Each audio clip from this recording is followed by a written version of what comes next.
Hi friends, இந்த ப்ளவுஸில் நம்ம ஒரு பஃப் ஸ்லீவ் வந்து எப்படி கட் பண்ணுறது அப்படிங்கிறதுக்கான வீடியோ நம்ம பார்க்கலாம்.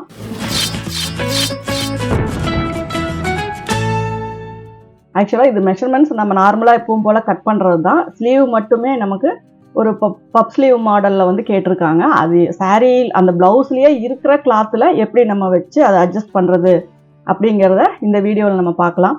எப்பவும் போல் நம்ம 1 மீட்டர் கிளாத் எடுத்துருக்கோம். கீழே இருக்க அந்த பிசுரை வந்து நம்ம கட் பண்ணி எடுத்துருவோம். அதுக்கப்புறம் நம்ம வந்து மெஷர்மெண்ட்ஸ் எல்லாமே அதில் அப்ளை பண்ணி நம்ம கட் பண்ணிக்கலாம்.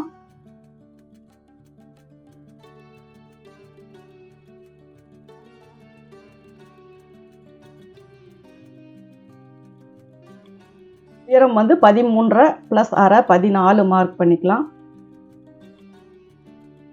ஷோல்டர் அளவு 6 இன்ச்சு. ஆர்ம்ஹோல் வந்து 6.5.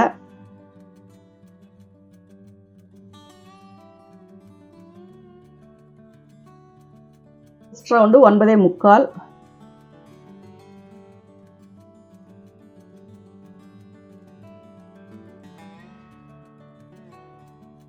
Inch waist round. 1.5 இன்ச்சு அப்படிங்கிறது நமக்கு எக்ஸ்ட்ராவாக சைடில் நம்ம எப்பவும் கொடுக்குற அந்த ஸ்டிச்சிங்காக நம்ம கொடுக்குறது சீம் அலவன்ஸ். இப்போ நம்ம இது எல்லாத்தையுமே ஜாயின் பண்ணிக்குவோம்.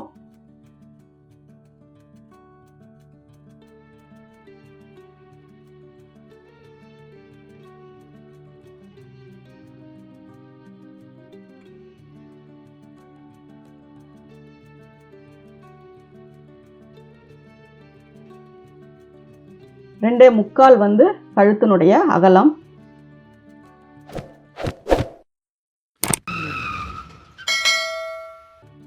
+ அரை அப்படிங்கிறது வந்து பின்னாடி நெக்கினுடைய அளவு. இப்போ இதுக்கு நம்ம ஒரு பாக்ஸ் போட்டுக்கலாம். வைட் நெக் வேணும்னா மட்டும் அகலமாக போட்டுக்கலாம். இல்லாட்டினா நம்ம நார்மலாகவே என்ன பாக்ஸ் வருதோ அதுக்குள்ளே ரவுண்ட் போட்டுக்கலாம்.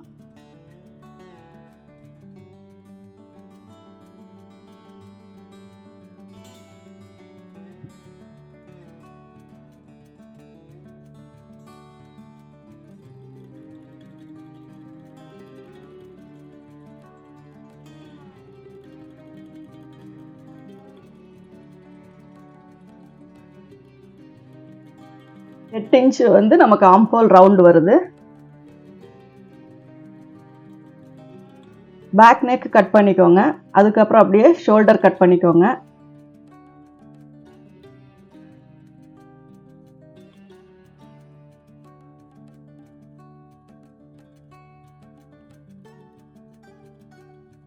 மேலே மார்க் பண்ணதில் வந்து கொஞ்சம் ஆர்ம்ஹோல் ரவுண்டு கம்மியாக வந்தனால கீழே வந்து மார்க் பண்ணியிருக்கோம். நீங்கள் வந்து நார்மலாக ஒவ்வொரு ப்ளவுஸு ஒவ்வொரு மெஷர்மெண்ட்டுக்குமே நீங்கள் வந்து ஆர்ம்ஹோல் ரவுண்டு போடும்போது கட் பண்ணினதுக்கப்புறம் நீங்கள் மெஷர் பண்ணி பார்த்துக்கோங்க. 1 இன்ச் வருதா, 1.5 இன்ச் வருதா, 1.75 வருதா அப்படிங்கிறது. அப்போ வந்து உங்களுக்கு கொஞ்ச நாள் போக போக ஒவ்வொரு ப்ளவுஸுக்கும் எவ்வளோ வச்சா கரெக்டாக வரும் அப்படிங்கிறது உங்களுக்கு ஒரு ஐடியா கிடைக்கும். ஏன்னா நிறைய பேர் அந்த பாக்ஸ்குள்ளே இருந்து எவ்வளோ வைக்கணும் அப்படிங்கிறது தான் கேட்குறீங்க. அதனால் மேக்ஸிமம் அது வந்து நம்ம ரவுண்டு ஷேப்பு பொறுத்து தான் நமக்கு வரும்.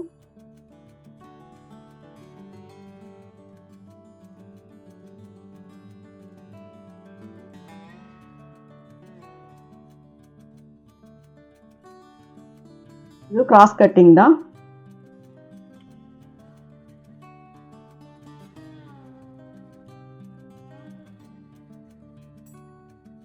எப்பவும் போல் சைடில் 3 இன்ச்சு அப்புறம் 1.25 இன்ச்சு நம்ம வந்து இது பண்ணிக்கலாம். நிறைய பேர் வந்துட்டு இந்த 1.25 இந்த சைடில் எதுக்கு எக்ஸஸாக நம்ம கொடுக்கணும் அப்படின்னு சொல்லி நிறைய பேர் கேட்குறீங்க. அது என்ன ஒரு ரீசன் அப்படின்னா, ஒரு சிலர் வந்து நம்ம செஸ்ட் ரவுண்டு எப்படி அளவு வச்சுருக்கோமோ அதை அப்படியே ஸ்ட்ரெயிட் பண்ணி கீழே வரைக்கும் கொண்டு வந்துருவாங்க. அப்படி வரும்போது நம்ம இந்த 1.5 இன்ச்சு நம்ம கொடுக்க தேவையில்லை. பட்டி மட்டும் கட் பண்ணிவிட்டு நம்ம அட்டாச் பண்ணோம்னா போதும். இப்போ நம்ம பேக் பார்த்தீங்க அப்படின்னா கரெக்டான மெஷர்மெண்ட், இடுப்புக்கு ஒரு மெஷர்மெண்ட் வச்சு நம்ம கட் பண்ணுறோம். அப்போ செஸ்ட்டை விட வேஸ்ட் வந்து நமக்கு சின்னதாக தான் வரும். அப்போ அந்த அளவுக்கு ஈடு கொடுக்கணும் அப்படின்னா நம்ம பட்டிக்கு வந்து எக்ஸ்ட்ராவாக கிளாத் டாட்டுக்காக விடணும். அப்படி விட்டால் மட்டும்தான் அது கரெக்டாக வரும். அதனால தான் அந்த சைடில் நம்ம கிளாத் விடுறது. மற்றபடி மீதி மெஷர்மெண்ட்ஸ் எல்லாம் நெக்கு 7.5 இன்ச்சு, முன்பக்கம் 4.5 இன்ச்சு, 3 இன்ச்சுக்கு வந்து டாட்டினுடைய டிஸ்டன்ஸ் 3 3.25 3.5 எப்படி வருதோ அதுக்கு தகுந்த மாதிரி கப் ஷேப்புக்கு வச்சுக்கோங்க. உயரம் 14.5 முன்பக்க உயரம். இதை எல்லாத்தையுமே நம்ம கனெக்ட் பண்ணிக்கலாம். என்னுடைய வீடியோஸ் தொடர்ந்து பார்க்குற எல்லாருக்குமே தெரியும், நாம் போடுற கட்டிங் பார்த்தீங்கன்னா எல்லாம் ஒரே மாதிரி மெத்தடு தான், ஒரே மாதிரி மெஷர்மெண்ட்ஸ் தான்.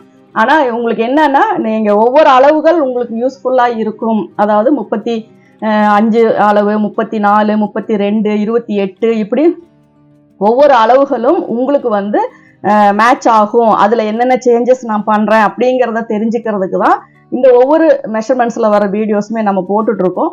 அதனால் இந்த மெஷர்மெண்ட்டில் வரவங்களுக்கு ஷோல்டர் எப்படி வைக்கலாம், நெக் எப்படி வைக்கலாம், ஆம்ஹோல் எப்படி வைக்கலாம் அப்படிங்கிறது எல்லாத்தையுமே நீங்கள் பார்த்து தெரிஞ்சு கட்டிங் போட்டுக்கிட்டிங்கன்னா உங்களுக்கு வந்து லைட்டாக லூஸ் டைட் வருது அப்படிங்கிற கம்ப்ளைண்ட்டை தவிர வேறு எந்த பிரச்சனையும் வராது. ஏன்னா ஒவ்வொரு பாடிக்கும் ஒவ்வொரு லூஸ் இடுப்பு சுற்றளவு மாறும்.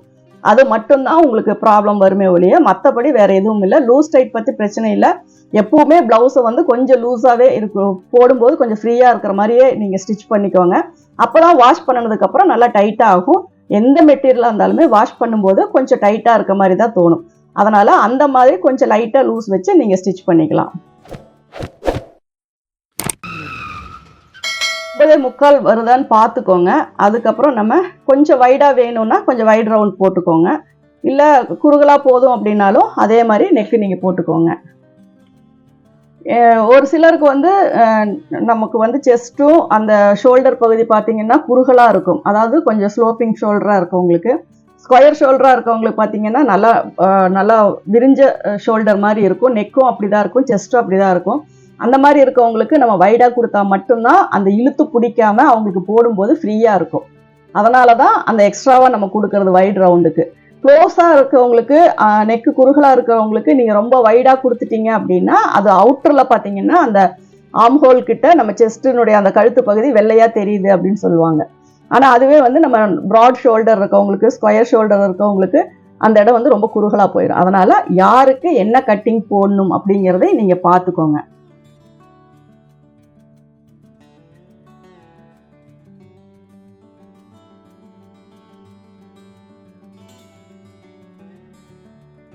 சின்ன சின்ன விஷயங்கள் கூட நுணுக்கமாக நம்ம கற்றுக்கிட்டோம் அப்படின்னா நம்ம வந்து ஒரு ப்ளவுஸை யாருக்கு வேணாலும் நம்ம ஸ்டிச் பண்ணி கொடுக்கலாம். அதாவது நமக்கு ஒவ்வொரு சின்ன சின்ன விஷயங்கள், நம்ம பர்ஃபெக்ஷன் தான் ரொம்ப முக்கியம். ஏன்னா நம்ம ஒரு சார்ஜ் வாங்குகிறோம் அப்படின்னா அதுக்கான ஒரு ஒர்க் நம்ம பண்ணி கொடுக்குறோம். அதில் வந்து ஃபினிஷிங்கில் இருந்து மேட்சிங் த்ரெட்டில் இருந்து எல்லாமே வந்து பார்த்தீங்க அப்படின்னா நீட்டாக பண்ணி கொடுத்தோம் அப்படின்னா தான் நமக்கான கஸ்டமர்ஸ் வந்து நம்மக்கிட்ட வந்துட்டே இருப்பாங்க. நம்ம வந்து எந்த ஒரு சின்ன சின்ன விஷயங்கள் என்னதான் உங்களுக்கு மனஸ்தாபம் வந்து போனாலும் மறுபடியும் நம்மளுடைய ஃபினிஷிங் பார்த்து நம்மக்கிட்டே தான் வருவாங்க.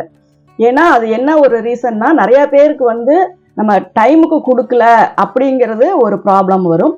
அதே மாதிரி நம்ம ஸ்டிச் பண்ணி வச்சாலும் அவங்க வந்து வாங்க மாட்டேங்கிறாங்க அப்படிங்கிற ப்ராப்ளமும் வரும். இந்த ரெண்டுமே வந்து டெய்லரிங் ஷாப்பில் நடக்கிற விஷயம்தான்.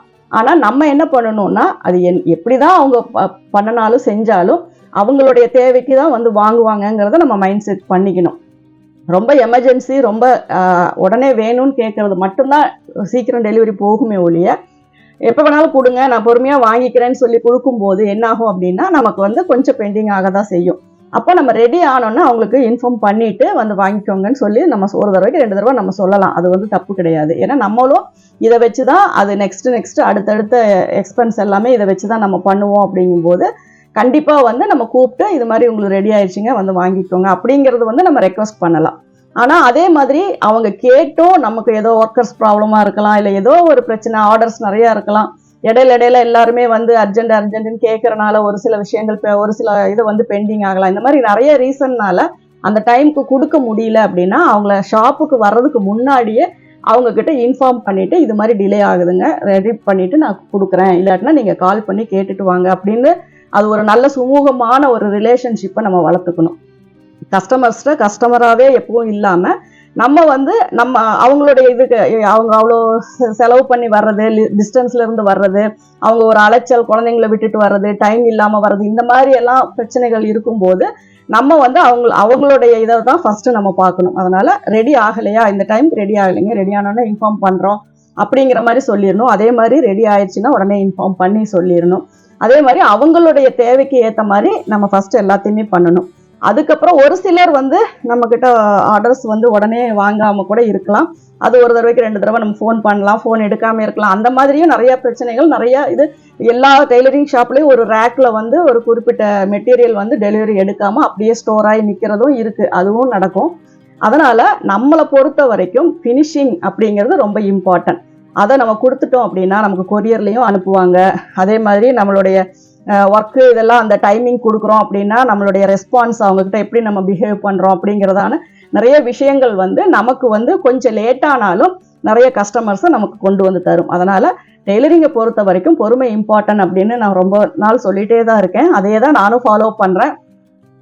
அதனால தான் எனக்கு வந்து ஆர்டர்ஸ் வர்றது, என்னால் சக்ஸஸாக ஒரு டெய்லரிங் ஷாப் நடத்த முடியறது, இது எல்லாத்துக்குமே அதுதான் ரீசன். என்னுடைய அனுபவத்தை தான் நான் உங்ககிட்ட ஷேர் பண்ணுறேன்.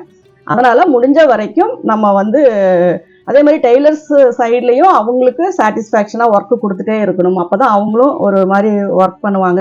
ஆனால் ரொம்ப பேட்ச் ஒர்க்கு, ஆரிய ஒர்க்கு, இந்த மாதிரி ஹெவியான அந்த ஸ்டோன் ஒர்க்கு, பீட் ஒர்க்கெல்லாம் வந்துச்சுன்னா கொஞ்சம் தைக்கிறதுக்கு அவங்களுக்கு டைம் தேவைப்படும். அதுக்கான பீஸ் ரேட்டும் அவங்களுக்கு நம்ம கரெக்டாக கொடுத்துடணும். அப்படி இருந்தால் தான் அவங்களும் இன்ட்ரெஸ்டாக அந்த ஒர்க் பண்ணுவாங்க. அதனால் முடிஞ்ச வரைக்கும் யாருக்கும் எந்த ஒரு மனக்கசப்பும் இல்லாத அளவுக்கு நம்ம பண்ணிக்கணும். நமக்கு நஷ்டமும் ஆகக்கூடாது, கஸ்டமர்கிட்டையும் ஓவராக நம்ம இது பண்ண முடியாது, டெய்லர்ஸுக்கும் அதுக்கான வருமானம் கிடைக்கணும். அந்த மாதிரி எல்லாத்தையுமே மைண்டில் வச்சுக்கிட்டு தான் நம்ம வந்து ஒவ்வொரு விஷயங்களையும் நம்ம பண்ணணும். அதனால் முடிஞ்ச வரைக்கும் நீங்கள் வந்துட்டு பொறுமையாக இருந்து ஏன்னா இந்த சீசன் டைம் பார்த்தீங்கன்னா மோஸ்ட்லி ஆரிய ஒர்க் மட்டும்தான் வரும். ஆரிய ஒர்க் ஸ்டிச் பண்ணோன்னாவே ரொம்ப ஒரு மாதிரியான ஒரு ப்ரெஷரான ஒர்க்கு தான். ஏன்னா அந்த நீடில் மாற்றுறது, அந்த கைடு மாற்றுறது, அந்த ஸ்டோன் உடஞ்சிருமோ, பீடு இதாயிருமோ, கரெக்டான இதில் வந்து அவங்க போட்டு கொடுக்காம விட்டுட்டாங்கன்னா இந்த மாதிரி நிறைய ப்ராப்ளம்ஸ் வந்துட்டே இருக்கும். அதனால் கொஞ்சம் கேர்ஃபுல்லாக எல்லாமே பண்ணணும். மாடல் பேட்ச் ஒர்க் பண்ணும்போது அது மாதிரி தான். அதனால் நம்ம எல்லா விஷயங்களையுமே ஃபஸ்ட்டு நம்ம மைண்டில் வச்சுக்க வேண்டிய விஷயம் என்ன அப்படின்னா, ஃபினிஷிங் வந்து நீட்டாக இருக்கணும். நம்ம கட்டிங்கில் தான் அது ஸ்டார்ட் ஆகும். கட்டிங்கில் நம்ம எப்படி போடுறோமோ அப்படி தான் அவங்க தைப்பாங்க. அதுக்கப்புறம் தான் அதை நெக்கு ஃபினிஷ் பண்ணி நம்ம ஹெம் பண்ணி ஊக்கு வச்சு டெலிவரி பண்ணும்போது ஒரு ப்ளவுஸை நீட்டாக பார்க்கும்போது மேக்ஸிமம் ஸ்டிச் பண்ணினதுக்கப்புறம் அயன் பண்ணுங்கிற தேவை கிடையாது. ஏன்னா நம்ம ஃபஸ்ட்டே அந்த ப்ளவுஸு, சுடிதார் எல்லாமே பார்த்தீங்கன்னா நல்லா ஒரு இதில் போட்டு ஃபோல்டு பண்ணி தான் அவங்க கொடுப்பாங்க. அதை ஓப்பன் பண்ணி பார்த்தா அதை சுத்தமாக கட்டிங்கே போட முடியாது. ஏன்னா ஷாப்லலாம் அப்படி தான் இப்போ மெட்டீரியல் கிடைக்குது. வந்து அதை ஓப்பன் பண்ணால் டாப்பெல்லாம் சுருண்டு போய், பேண்ட் எல்லாம் சுருண்டு போய் ஒரு நீட்டான ஒரு இதுலேயே வந்து மெட்டீரியல்ஸ் வர்றதில்லை. சாரீக்குள்ளே வர ரன்னிங்கும் அப்படி தான் வருது. அப்போ நம்ம ஃபஸ்ட்டே வந்து நீட்டாக எல்லாத்தையும் அயன் பண்ணி தான் நம்ம கட் பண்ணுறோம். அதுக்கப்புறம் நம்ம ஸ்டிச் பண்ணிவிட்டு ஃபினிஷிங் எல்லாம் முடிச்சுட்டு ப்ராப்பராக அதை மடித்து நம்ம வச்சாவே போதும், அது நீட்டாக இருந்துடும். ஏன்னா ஒவ்வொரு தடவையும் நம்ம அயன் பண்ணும்போது உங்களுக்கு அது கஷ்டம், அது ஒர்க் லோடும், அதுவும் இல்லாமல் உங்களுக்கு எக்ஸ்பென்ஸும் கூட. அதனால் நீங்கள் மெயினாக எடுக்கிற மெட்டீரியலை நீட்டாக சுருக்கம் இல்லாமல் நீங்கள் இது பண்ணிட்டீங்கன்னாவே போதும், அதுவே வந்து உங்களுக்கு ஃபினிஷிங் நீட்டாக கிடைக்கும். இப்போ ஃப்ரண்ட் போர்ஷன் யூஸ்வலாக எப்பவும் போல் நம்ம கட் பண்ணியாச்சு. இப்போ நம்ம ஸ்லீவ் கட் பண்ணுறோம். ஸ்லீவில் தான் வந்து நமக்கு பஃப் வைக்க போகிறோம். இப்போ நார்மலான ஒரு பேசிக் ஸ்லீவ் கட் பண்ணிக்கோங்க. எல்போ வரைக்கும் அளவு வச்சு ஒரு பேசிக்காக நம்ம ஸ்லீவ் கட் பண்ணுறோம். இப்போ இதில் என்ன பண்ணுறோம் அப்படின்னா, சாரியுடைய ப்ளவுஸினுடைய மெட்டீரியலில் நமக்கு வந்து எப்படி மாற்றி அதை வந்து நம்ம ஒரு பஃப் கையாக பண்ணணும் அப்படிங்கிறத நம்ம பிளான் பண்ணிக்குவோம். ஃபஸ்ட்டு லென்த் எவ்வளோ வருது, 10.5 இன்ச்சா 10 இன்ச்சா அப்படிங்கிறத பார்த்துக்கோங்க. நார்மலாக அதுக்காக லைன் மட்டும் நம்ம போட்டுக்கலாம்.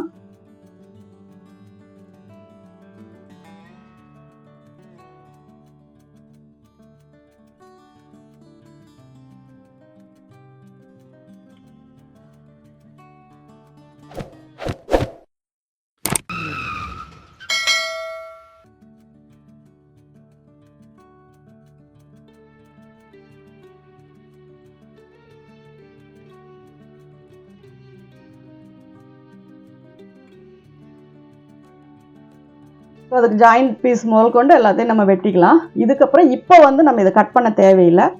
நமக்கு மேலே ஸ்லீவ் பார்த்தீங்கன்னா, பஃப் பார்த்தீங்கன்னா ஒரு 5 இன்ச்சு வேணுமா 5.5 இன்ச்சு வேணுமா அப்படிங்கிறத நீங்கள் முதல்ல பண்ணிக்கோங்க.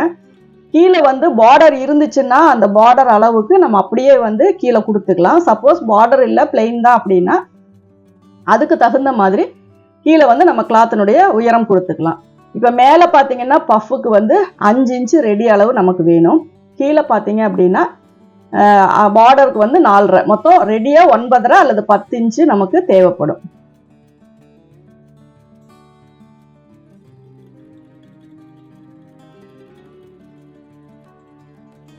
10 இன்ச்சு ஸ்லீவ் லென்த்னா மேலே 5.5 கீழே 4.5 அதை முதல்ல இது பண்ணிக்கோங்க. ஏன்னா அப்போதான் வந்துட்டு நம்ம அந்த மெயினாக இருக்க மெட்டீரியல்ல அந்த அளவு வருதான்னு நம்ம செக் பண்ணிக்க முடியும்.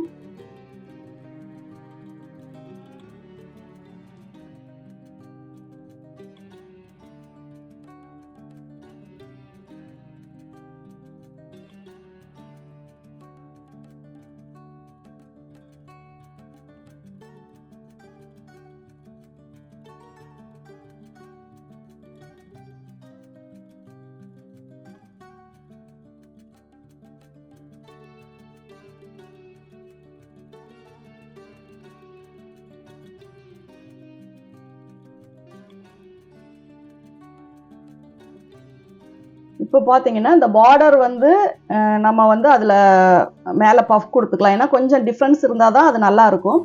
அதனால் 2 பக்கம் இருக்க பார்டரையும் எடுத்து மேலே நம்ம பஃப்புக்கு கொடுத்துக்கலாம்.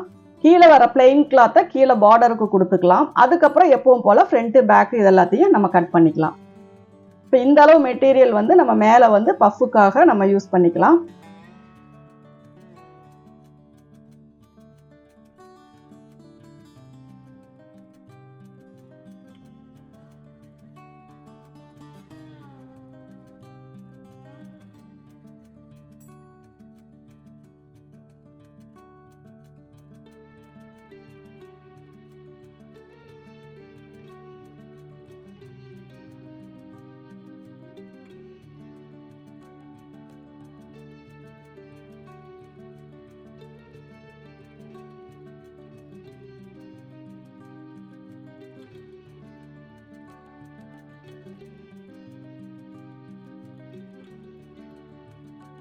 நமக்கு வந்து கீழே பார்டருக்கு வந்து கிளாத் வேணும். அப்போ அதுக்கு தகுந்த மாதிரி நம்ம கிளாத்தை அட்ஜஸ்ட் பண்ணி தான் கட் பண்ணணும். ஃபஸ்ட்டு நம்ம பாட்டுக்கு அவசரமாக எல்லாத்தையுமே கட் பண்ணிட்டோம் அப்படின்னா ஃபைனலாக பார்க்கும்போது கிளாத் பத்தாமல் போகும், வேறு கிளாத் எடுக்கிற மாதிரி வரும். சப்போஸ் இந்த பிங்க்கு வந்து உங்களுக்கு மேலே பஃப் கொடுத்து அழகாக சீட்டிங் பண்ண முடியல அப்படின்னா நீங்கள் பிங்க்கு வந்து சில்க் காட்டன் மெட்டீரியல் நீங்கள் வாங்கிக்கலாம். அதையே கூட நெக்குக்கு ஒரு பைப்பிங்காவோ பார்டரோ கூட நீங்கள் கொடுத்துக்கலாம்.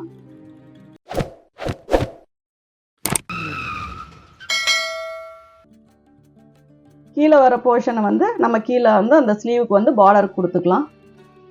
இப்போ கீழே இருக்கிற போர்ஷனை நம்ம ஸ்டிச் பண்ணும்போது அதை வச்சு அடித்து திருப்பிட்டு மேலே இருக்கிறது நம்ம லைனிங் இல்லாமையே அழகாக ஃப்ளீட்ஸ் வச்சு அயன் பண்ணி அதில் அந்த மேலே இருக்க அந்த 5.5 இன்ச்சு அப்போது உங்களுக்கு எக்ஸ்ட்ரா தேவைப்படும். அதை வச்சு பதிச்சிட்டோம் அப்படின்னா உங்களுக்கு நீட்டாக வந்து பஃப் கை வந்து ரெடி பண்ணிக்கலாம். மேல் பக்கம் இதுக்கு வந்து நமக்கு லைனிங் வந்து தேவையில்லை. அதையே நல்லா நீங்கள் ஃப்ளீட்ஸ் வச்சு இது மேலே வச்சு நீங்கள் பதிச்சிட்டிங்கன்னாவே போதும். மேலே பஃப் வந்துடும், கீழே வந்து உங்களுக்கு பிளைன் மெட்டீரியல் வந்துடும். இந்த வீடியோ பொறுத்த வரைக்கும் ஒரு பஃப் ஸ்லீவ் சிம்பிளாக எப்படி கட் பண்ணுறது அப்படின்னு பார்த்துருப்பீங்க. ஒரு ஐடியா தான் நான் கொடுத்துருக்கேன். இது உங்களுக்கு யூஸ்ஃபுல்லாக இருக்கும்னு நினைக்கிறேன். பிடிச்சிருந்தா லைக் பண்ணுங்கள், ஷேர் பண்ணுங்கள். Thank you viewers.